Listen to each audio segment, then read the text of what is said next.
event for the Stop War Start Tennis Foundation today lies in my meeting two people.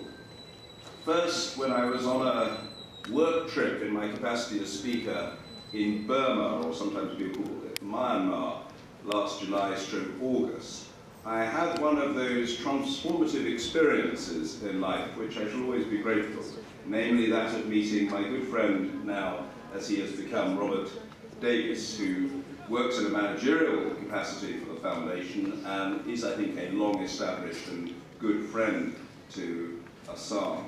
And meeting Robert came about because of my, at that point in the visit, unrequited passion for a game of tennis in the course of an otherwise very fact and duty-filled visit to Burma. I discovered that the British ambassador was an enthusiastic tennis player, and I expressed the hope to him that we could find a modest slot in the schedule to admit of a game of tennis.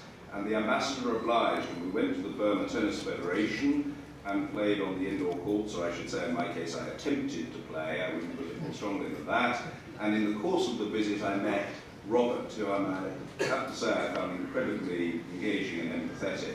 And subsequently at the cocktail party on the diplomatic circuit in the evening, we continued our conversation about tennis, and each expressed the hope that we would see the other when he came with Asim to London for the ATP World Tour Finals in November. And then in November, at the World Tour Finals, I had the huge privilege to meet Aisam-ul-Haq Qureshi, from whom you're going to hear today, and who will be so well known to so many of you. What a privilege it was, not only to meet him, but keenly and admiringly to watch his every match with Jean-Paul Roger in the course of the tournament. If I hadn't known, I did discover and have confirmed to me in the course of the week what a brilliant competitor he is, with a terrific facility in terms of shot making and dexterity and all the things that you would expect in a top-class tennis player. And in Asam's case, without question, one of the finest exponents of the art of doubles to be found anywhere in the world.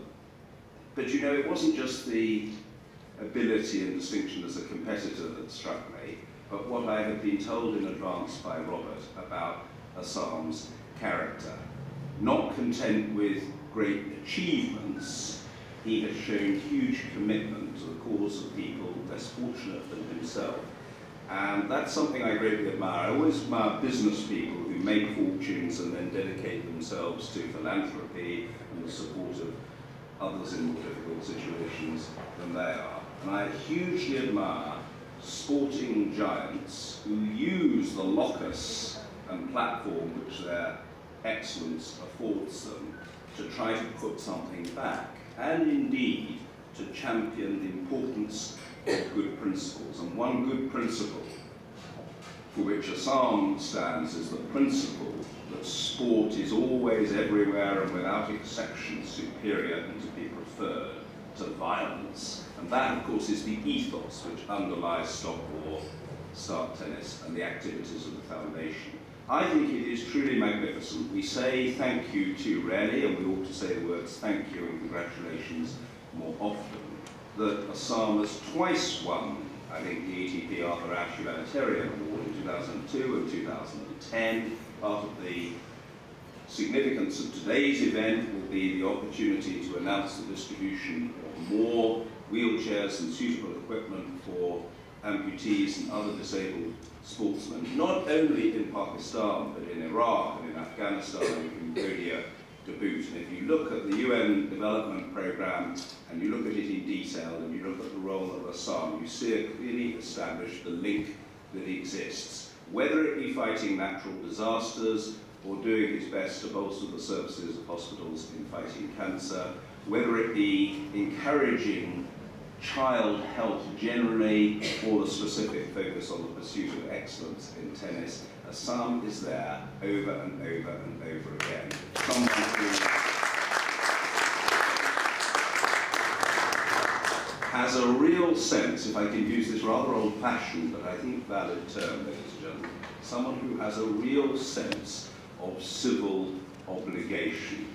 Obligation to his fellow human beings in his own country of birth, but obligation to his fellow human beings more widely, an obligation perhaps particularly to children or to those who have come from exceptionally disadvantaged or even war-torn backgrounds. So I greatly admire it. I think you deserve all the credit and accolades that you receive. I still thank you for the joy of being able to watch your matches. And in handing over in a moment to our MC, who will ask Robert Davis to speak, I hope you will excuse me, ladies and gentlemen, if I greatly embarrass, having embarrassed Asim, if I greatly embarrass Robert by saying that apart from all of his other great attributes, Robert Davis has done me one great favour, which I think leaves me permanently in his debt. And that is, he fulfilled a promise he made at that cocktail party in Burma, that he would, in London, introduce me to my personal, all-time favourite tennis player, Roger Federer. Now, of course, this is nothing new for Asim, because Asim knows Roger and knows Rafa and Novak and all the other great guys at the top of the sport, who are all wonderful ambassadors, I'm sure you would agree, for the sport. But for me, you will understand, it was a huge joy. I was hosting an event in Parliament that day with the visiting president of South Korea, an esteemed individual from whom we wish to hear. But I was very conscious that I had to get to the O2 by approximately 5:30, and was therefore earnestly hoping that our illustrious guest, the visiting president, would deliver a relatively brief speech. I would have thought it impolitic and discourteous to say that to her in advance, so I just had to say my prayers and cross my fingers. But fortunately, she obliged.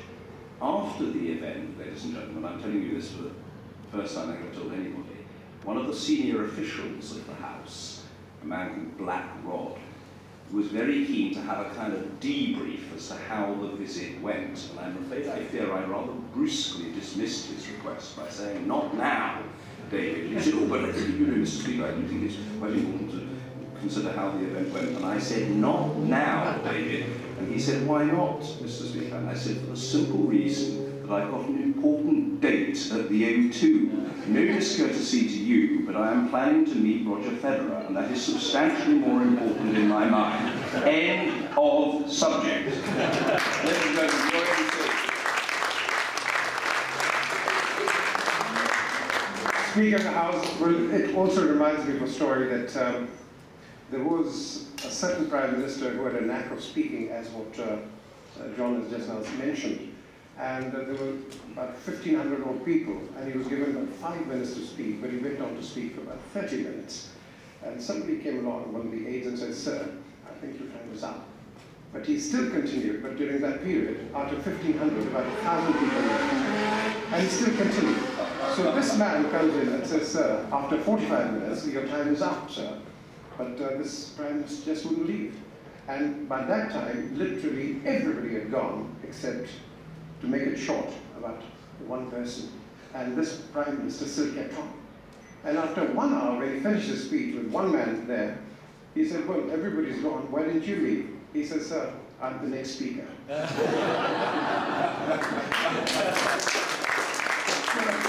So very small speeches. And I'll invite now the man, the mentor behind Asim, who does, as they say, the work in the engine room, Robert Davis, to come along and speak about this.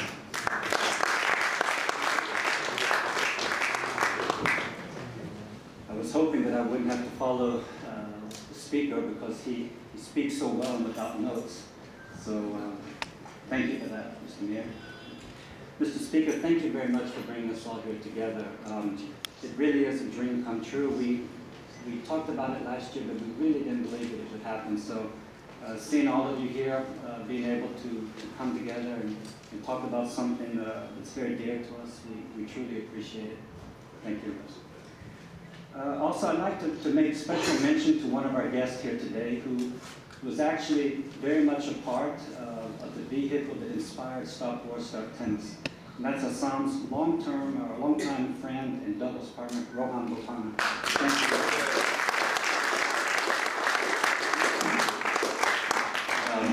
Getting back to Mr. Speaker and his passion for watching Roger Federer play.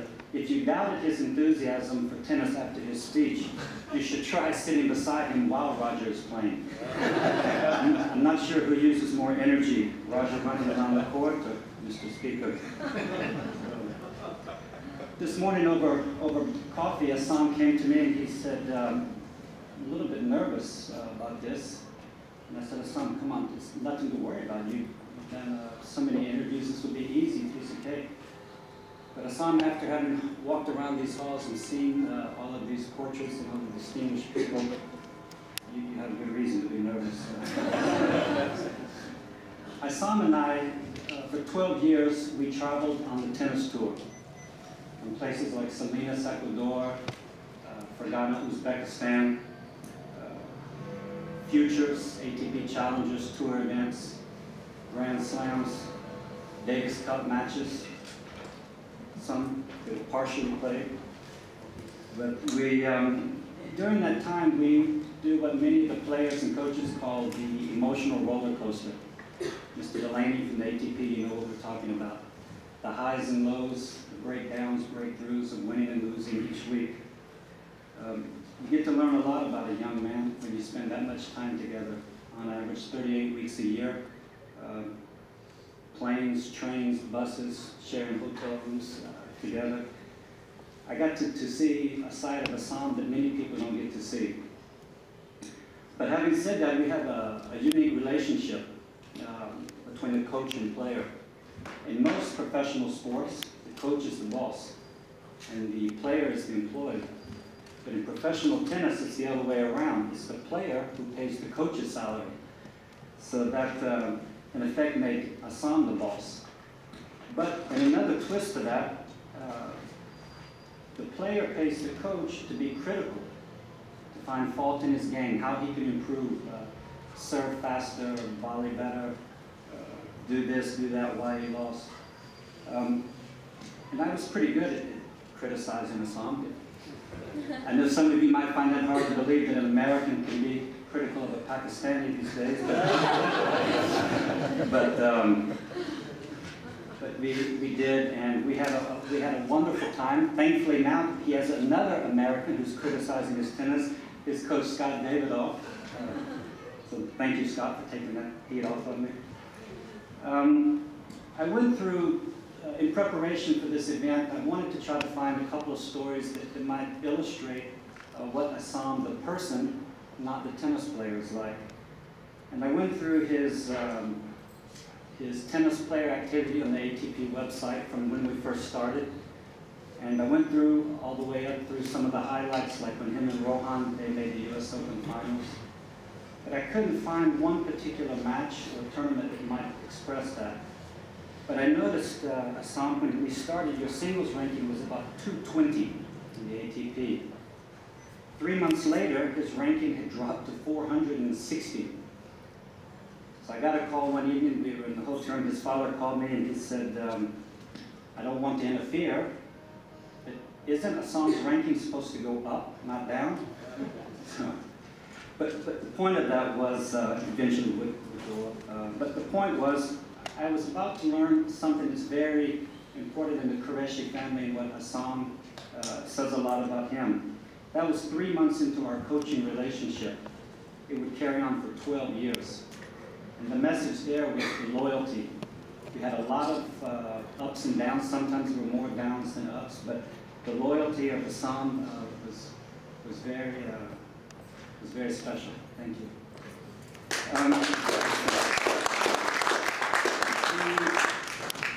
There was a couple other things. Going back to where the coach's role of being critical, I've got another little story. We were at the O2 arena.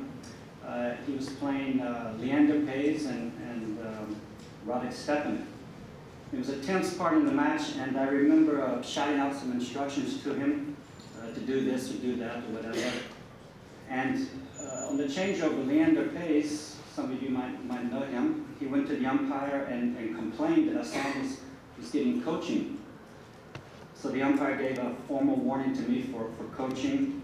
Then Asim got up and he goes to the umpire and he starts talking. Not arguing, but talking. And he leans over and says something to Leander and Stepanek, right? Then they all three start laughing. Now, I'm quite embarrassed because I just received a warning on worldwide TV, but they started laughing. So I found out later, I asked the umpire, what did Asim say? Why were you guys laughing? He said, Robert, Asim said to me and Leander, don't worry, I quit listening to him years ago.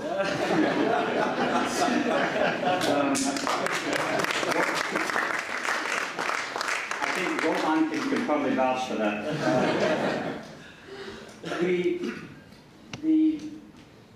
Over traveling to so many different countries over those 12 years, as you can imagine, traveling with the young Pakistani post September 11th presented quite a few challenges. I cannot begin to tell you the amount of times that Asim was detained in airports, entering borders, sent for special screening, the dreaded triple S. I think that's what is permanently on your boarding pass. We missed so many flights, domestic flights in my country, which was very embarrassing for me because he had been detained, crossing borders in a rental car. Even once we were in the consulate, Mexican consulate in Los Angeles, and we were applying for a visa, and the guy looked at Asim, looked at his passport, and he just started laughing. He said, zero chance. I believe Rohan and Asim were also denied entry one time to a players' party by some bouncers at the club, the ATP party, because of their Asian descent. Asim was, even as recently as last year, was humiliated in the airport at immigration by some overzealous security guards. I've seen those situations a lot, but one thing I never saw was Asim react negatively or insultingly back to those people who insulted him, as if he knew that he was a representative of his country. The way he handled those situations went a long way in showing that you can counter racial stereotypes by the way you handle it.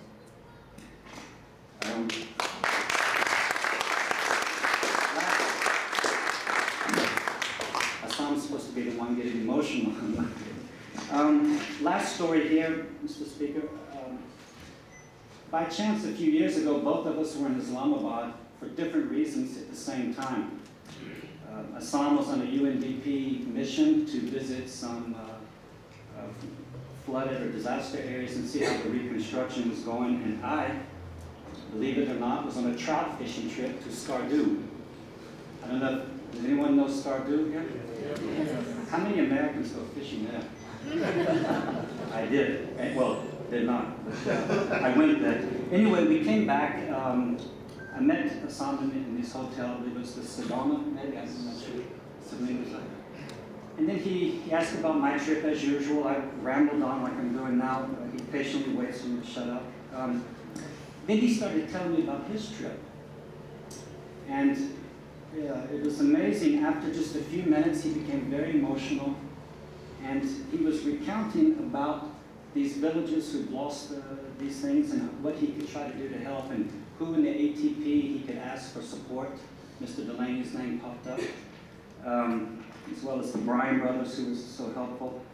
But I realized then, and it was a turning point in the way my perception of Asim, I realized his special talent, his ability is compassion.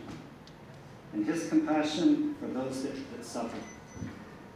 Ladies and gentlemen, distinguished guests, Mr. Speaker, that's the wrong order. Mr. Speaker, distinguished guests, I now would like to present my close friend and the founder of Stop War Start Tennis, Haq Qureshi.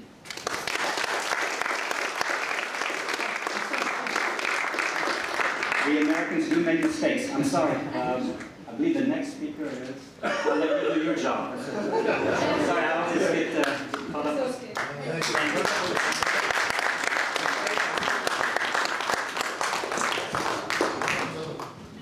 Well, Mr. Lauren Delaney is going to say a few words. He's the CEO of Association of Tennis Professionals of Europe, and these are the kind of positions and people who promote tennis, promote, I would say, love, tranquility, and harmony. And he's one of those very few distinguished people who are in the realm of this position. And may I ask him to come along and say a few words?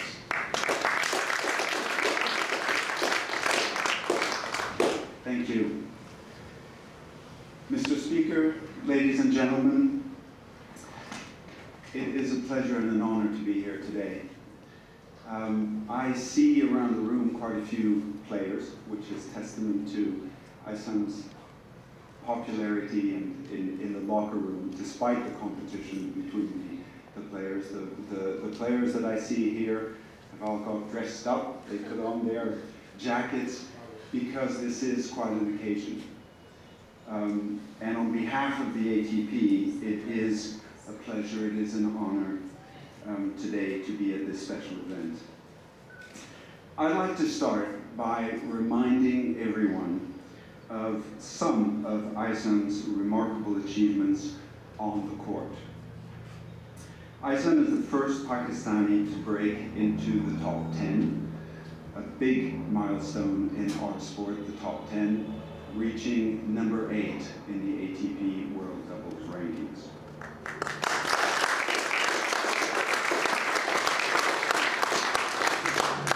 Aisam has won 10 career doubles titles, winning at least one title in each of the last 5 years.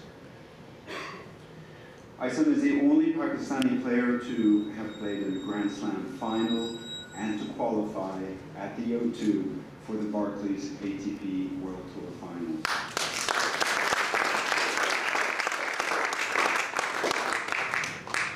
And last but not least, the list could be long, but I do want to mention that Aisam has played 34 ties for Pakistan in the Davis Cup and won a remarkable 55 matches.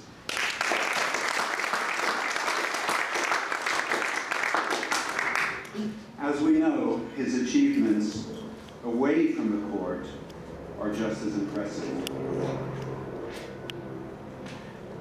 Mr. Speaker mentioned how Aisam is a two-time recipient of the Arthur Ashe ATP Humanitarian Award.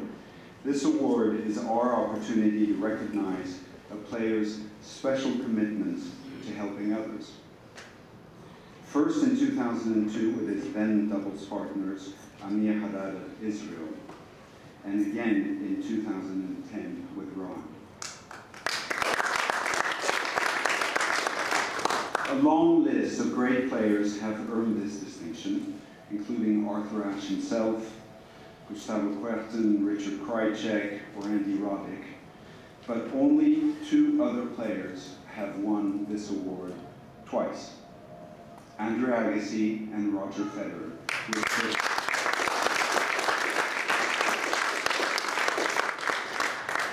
Which I think you'll agree puts Aisam in some pretty good company. I remember a few years ago being at an evening in Monaco where Rohan and Aisam were celebrated for their play and their work and their commitment to peace, for this peace in sport. And Aisam is a member of Champions for Peace, which was created for peace and sport. And there was a terrific run that Rohan and Aisam had at the US Open, which was followed by both UN ambassadors to Pakistan and to India, which was a very strong moment that I felt, that I think many people felt, seeing the 2 ambassadors side by side and cheering and supporting the same cause was a great example and a great symbol of reconciliation and unity.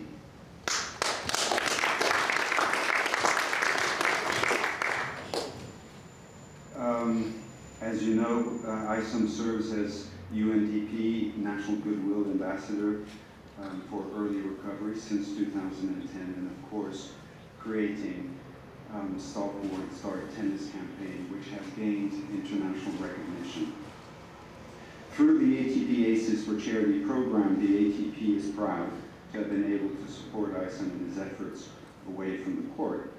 In 2011, we awarded the Haq Foundation with a grant, and more recently in 2013, we were able to support the Stop War Start Tennis initiative as well with another grant in recognition of its mission to promote peace through sport and providing assistance to disabled tennis players as well. Aisam is a shining example of the ability sport champions to make a difference in the world. He's a wonderful ambassador for our sport and the ATP World Tour. Many congratulations, Aisam.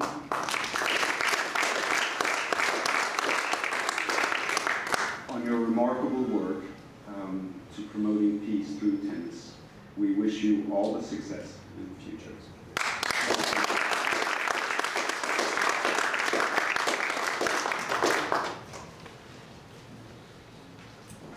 Well, you've heard Warren Delaney, all his feats, but it takes two to tango, as they say. And I think when we speak of peace and positivity, you can't have two great players, and I'd say great teammates, as in Rohan and Aisam, playing together and bringing peace together and giving, I think, the world a message that, hey, if we can do it, why can't you?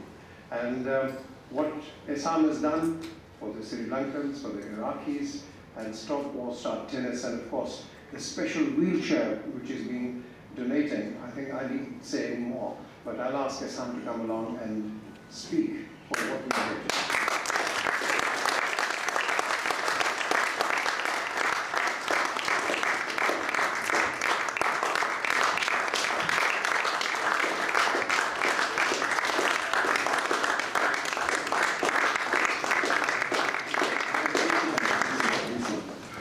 I'm already good nervous. You guys signing up is going to make more nervous. Assalamu alaikum everyone. Good afternoon to you all. Before I start, I have to admit, I've never been ever this nervous in my life. I played with Roger Federer against him. I played against Andy Murray, Novak Djokovic, Rafa. I played with Bobs in US Open in front of 15,000 people. But nothing compares to this. This is something really bizarre and really unbelievable. And Mr. Honorable Speaker, I can't thank you enough for giving me this opportunity and inviting all of us here. Thank you so much.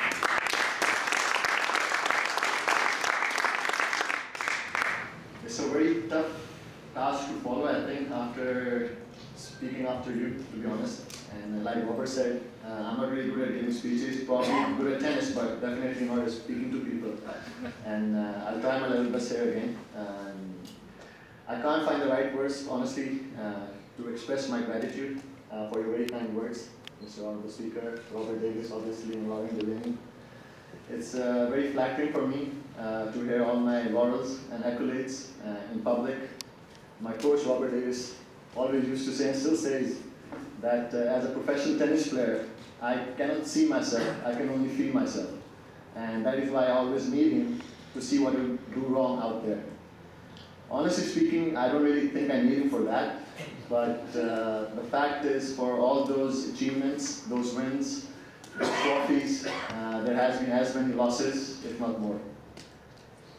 The message that I would like to deliver here today is that sports is not about ranking, results, prize money, and fame. Obviously, these are measures to raise someone's success, but they should not and cannot be the only metric.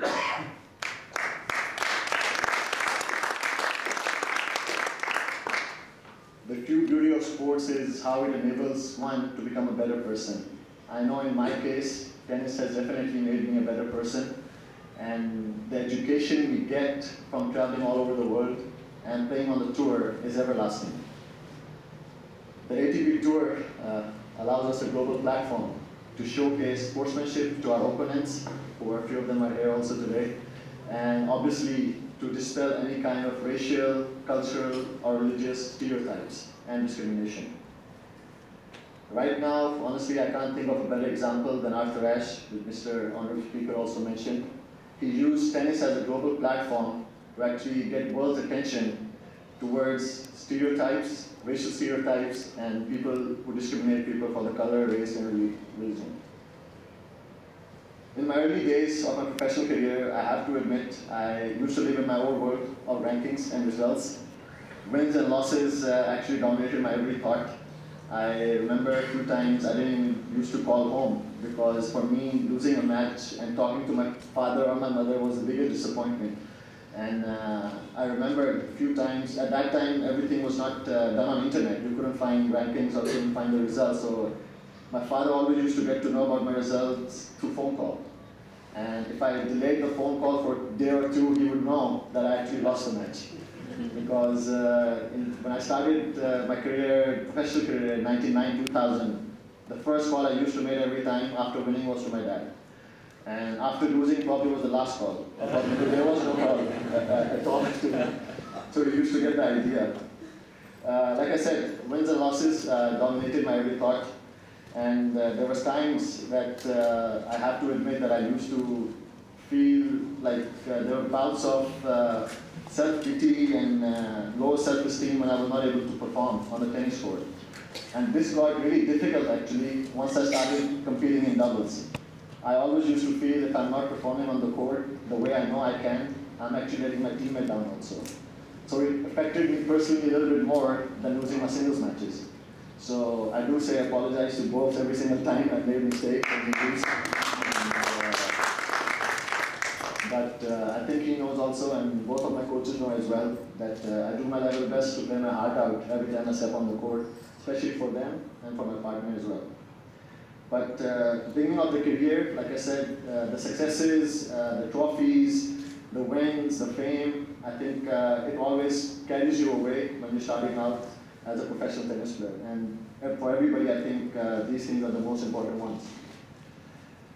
During the time along the way, however, something happened that would definitely change my life and my tennis career and my approach towards life and my career as well. A few years back, like Robert Davis also mentioned, I was very fortunate enough that United Nations Development Program asked me to act as a Goodwill Ambassador in Pakistan. And the assignment was to travel all around the world and Pakistan and to the flood-affected and earthquake-affected areas and try to help people out and try to raise money for them and raise funds for them. It was the time during I was trying to persuade my message of peace to Rohan, and with Rohan, the Stop War Start Tennis and Peace and Sports Organization of Monaco. All of this provided me an unbelievable opportunity to travel all around the world, to go to the places that were affected by war, earthquakes, floods, and to visit children that were orphaned by sectarian violence. Sadly, we live in a world where natural disasters, disease, and war are literally on our doorstep every single day. As a UNDP Goodwill Ambassador and a member of the ATP Tour, I have visited cancer hospitals all around the world and in Pakistan especially, and I've met parents who had tears in their eyes when their sick children were actually hooked up to tubes and monitors and were more certainly going to die. I have traveled to places in Pakistan where village elders are praising to Allah when they see a helicopter, a cargo helicopter coming towards them with fresh water and promise them shelter.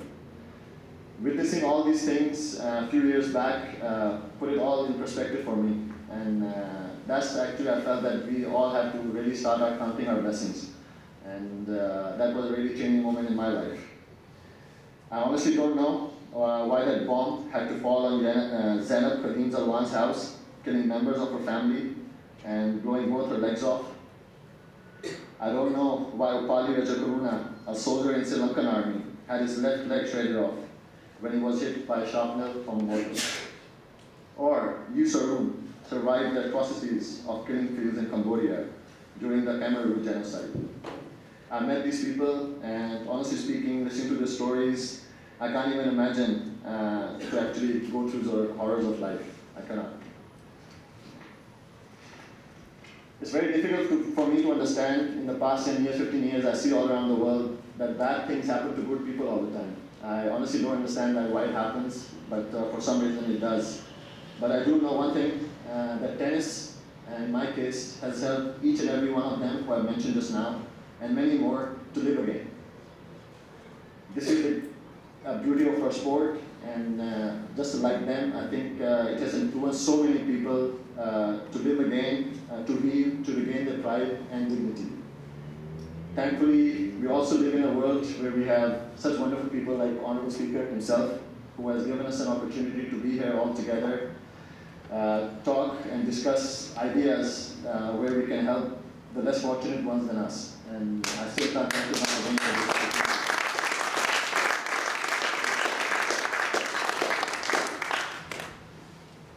In 2002, when I partnered with Amir Haddad, and lately afterwards partnered with Rohan Gopana, a very good friend of mine here, little, honestly, I knew that I would be able to be actually standing here in front of you because of that very reason. And I would be able to impact so many people's lives and change the perception about racial discrimination and cultural differences or religious differences.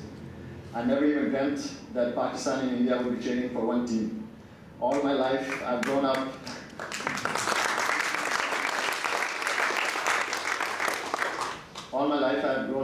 listening to people and doing things every time Pakistan-India match is coming up. Okay, I have to support Pakistan no matter what. If you win World Cup or not, we have to beat India. We have to beat India.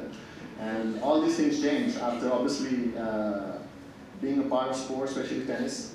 I think there were a few times with Rohan, the World Cup matches, we watched together Pakistan matches, he's cheering for Pakistan team, only if they're not in India, obviously. And the same case for me. And I think tennis has been so wonderful for me regarding that.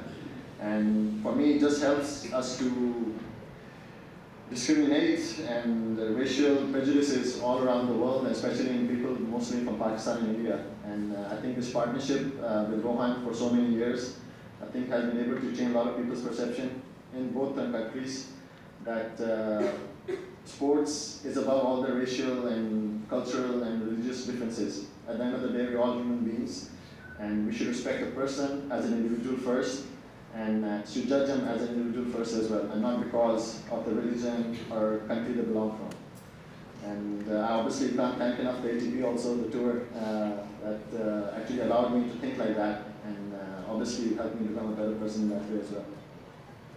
Through tennis, I experienced the sport can bring tolerance, counter discrimination, and eradicate prejudices. I think you guys should think about Nelson Mandela's task. He tried to get the whole country together. He didn't try, he ended up succeeding in getting the whole country together, who were apart in a long way because of apartheid and racial abuse and color, race, and everything. And he used the sport of rugby in order to unite the whole nation together. I'm not trying to oversimplify his task or his work, because I'm sure there was a lot more to his work. But the fact that he chose sport to bring and unite the whole nation is unbelievable. And it's a positive proof that to me and to I think the rest of the world, that sports can actually, that the good actually can triumph over evil through sports. And we can definitely change the people's perception through sports very easily. I used to discuss with Robert a few times on our tour, and I used to tell him, I really believe, and I still believe, if every single person on this planet and in this world played any kind of sport or was associated with any kind of sport, I think this world would be a better place.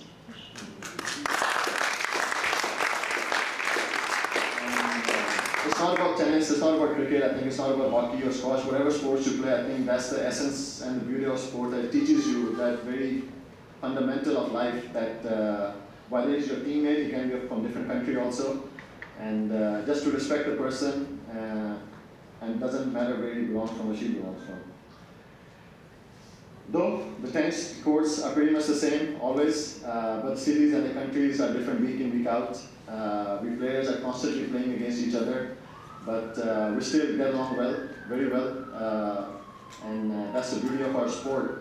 And for some reason, the only people we argue with are coaches all the time, and umpires, whether they're chair umpires or line umpires.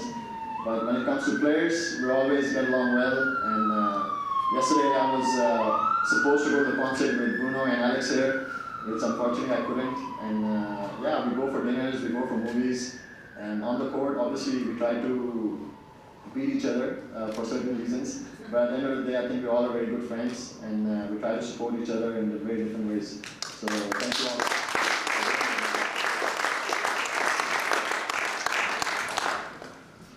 if you don't mind, Mr. Speaker, I think I just came with a little thought that next time you hold an event, I would love to see, leaders from all these conflicting nations actually coming to Queen's Club or to O2 Arena, and maybe you should have a round-robin tennis match. Or tennis tournament with all these leaders.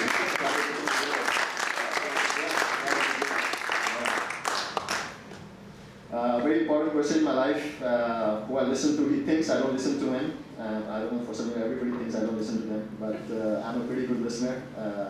My uncle Father Surel Iftikhar, he's here today as well. And he always says, and this thing really made a big impact for me also, his words, that bridges and walls are made from the same material, concrete and bricks.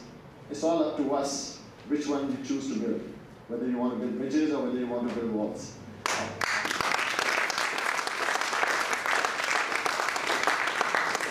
With the help of my foundation, Stockport Tennis, Peace and Sports of Monaco, the ATP World Tour, obviously with the Honorable Speaker's help, I, Aisam-ul-Haq Qureshi, obviously choose to build bridges, and brick by brick.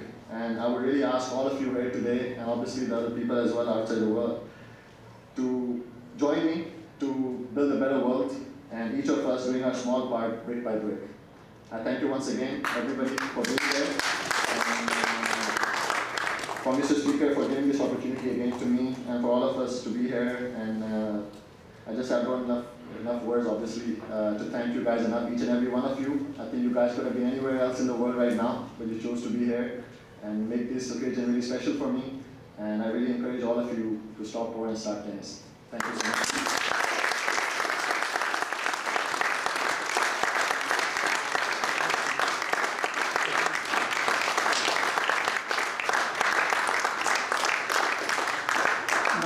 Before I move on, I think why we are here, the reason we won't hurt it, but I think a loud round of applause really goes to the man who encouraged it for all of us to be here, the Right Honourable Speaker of the House.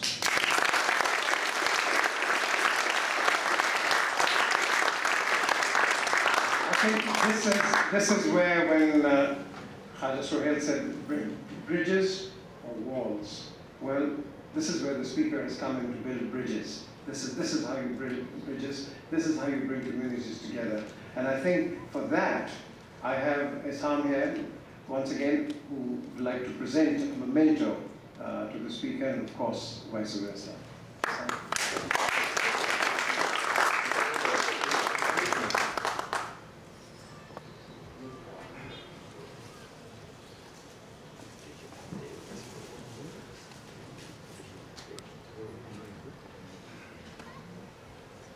After this, there will be a short Q&A with Aisam, and you can ask whatever you feel like on the stop war, stop tennis, and then, yes?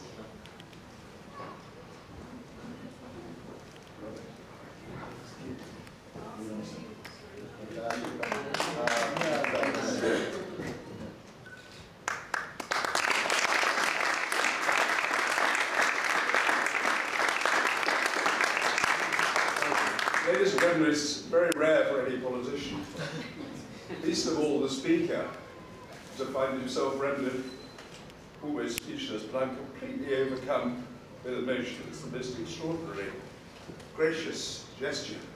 But nothing was required, I must say. It's incredibly kind, and I accept it in the extraordinarily generous spirit in which it's been offered. But as far as I'm concerned, you're always welcome here. You're always welcome here. And you may think me eccentric, although I'm sure the great tennis players whom I've enjoyed watching on television and not previously met won't think eccentric of me when I say that outside of politics, tennis is my first love. If I'm not representing Buckingham, sharing in the chamber, talking to or relaxing with my wife, engaging with my children, reading a book or watching Arsenal at the Emirates, the overwhelming likelihood is that my waking hours will be filled by either trying to play tennis or watching tennis. The reason I was 5 minutes late for this event is that I wanted to go and check upstairs on the box how things were going in Halle, And the latest news on the particular match was that Ivo Karlovic was a set and a break up against Mikhail Yuzny. That's how anarakish I am. I'm obsessed with tennis. I think it's the most wonderful sport.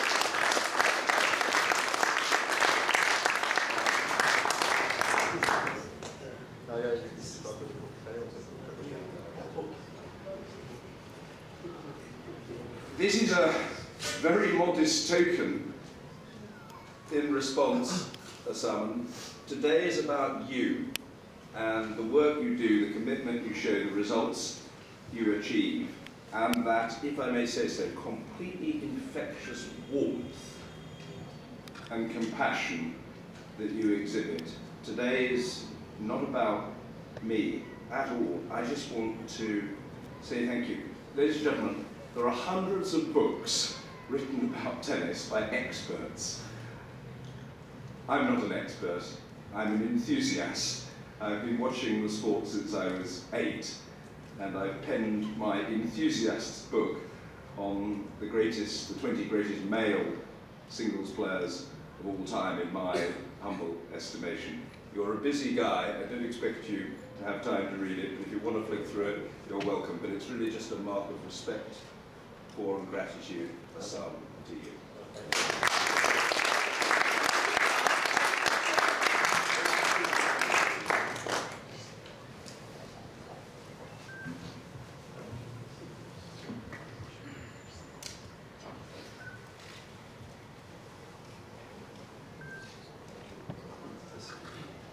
We have one more.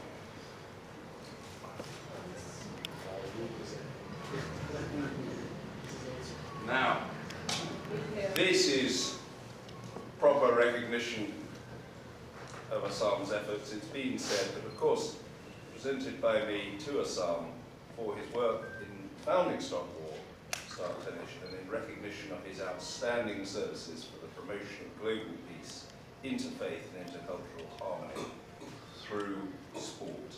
Asim, thank you.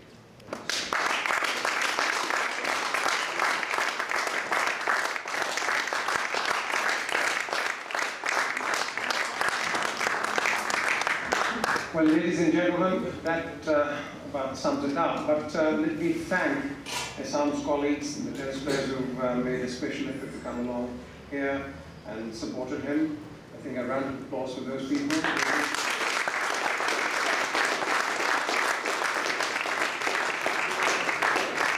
We've had some members of the House here as well. I see I'm now sitting there, and quite a few others, and of course friends and family who made an effort to come from as far away as Pakistan. And I think, really thank you very much for coming along and supporting Asim, as what you all mentioned. And now we will have a short Q&A, but the rest of you, if you feel like having a cup of tea and coffee, well, Lord Nazir is there, I just see him there. And please come along and have a cup of tea and a little chit-chat with the speaker and, of course, other members of the House. Thank you very much. But we'll have a little Q&A with Robert and Asim here. Thank you.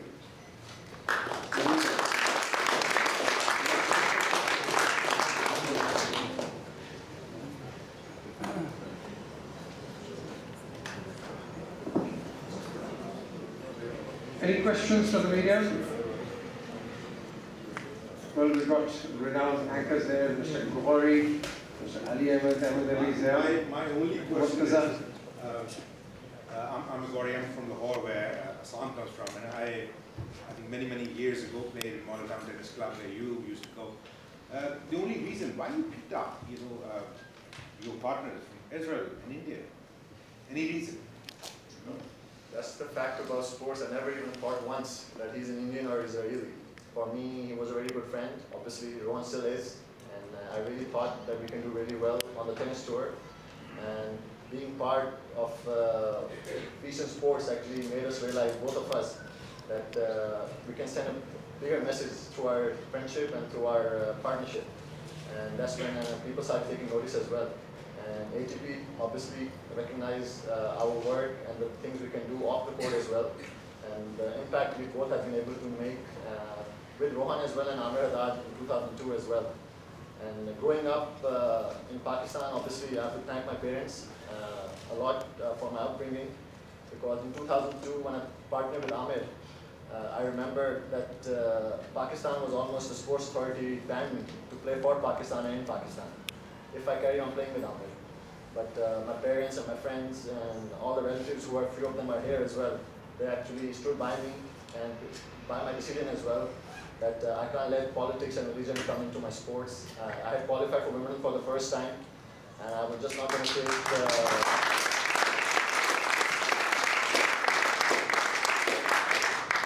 few people who actually judge people about the religion and culture or countries they belong from, take away that dream from me. And I'm really, really happy and proud that I stood by that decision, and that's one of the reasons as well that I started this foundation, and with Rohan and with the help of Robert Davis, and right now I'm in front of you guys. Very good. Okay, Sam, I completely agree with you that sports, it doesn't have any religion or language. It's beyond any barriers. But as you very rightly mentioned, you used to phone your dad or parents about your results. But I still kept writing on you and Rohan as well in Daily Junk. I do sports diary. My question is, the base home, Pakistan, have you got any sport properly, like you are getting sport from here or UNDP all over the world? What sport you are getting from Pakistan, and when are you ready to bring international players in Pakistan, like cricketers they are trying to do, but they fail. But as Robert very rightly said, in tennis we don't know. All the other federation, everybody is unknown to us. But it's only you. When are you ready to bring international players back to Pakistan? The thing is, trust me, I've been trying very, very hard for the last 6, 7, 8 years actually, ever since the attacks in New York and then the attacks on the Sri Lanka cricket team in Pakistan. I think that incident changed the whole scenario of Pakistan sports. It's not cricket, it's not tennis, it's not squash. I think it's the entire sports. Nobody is actually coming to Pakistan to play any international events. Last year, I had fought was trying to fight a little better with ITF as well. Only reason that they were not allowing us to play in Pakistan. And I'm still trying, and I'm going to keep on trying. I'm doing my level best, personally, whatever I can, to change people's perception about Pakistan and Pakistanis. For me, a country that has hosted cricket World Cups, squash World Championships, hockey World Cups, is not craving for any international sports activities in Pakistan. And cricket is getting affected, and so is tennis. Unfortunately, ever since I got some recognition back home that I'm a tennis player, and there is a tennis player in Pakistan, I have not been able to play back home in the past 8 years. And for me, it's very unfortunate. I do want to play in front of my people, but we do know the conditions back home right now. I think obviously they right now are not safe, but hopefully I'm doing my level best to keep doing the positives, and hopefully our conditions back home will change so we can revive international sports in Pakistan, and hopefully show people in the rest of the world that we're really loving and sports loving people, and that we want to cherish humanity as well, like the rest of the world. Any other questions? Well, to answer your question, I think we need more people like the speaker to get people together. Thank you very much. Thank you.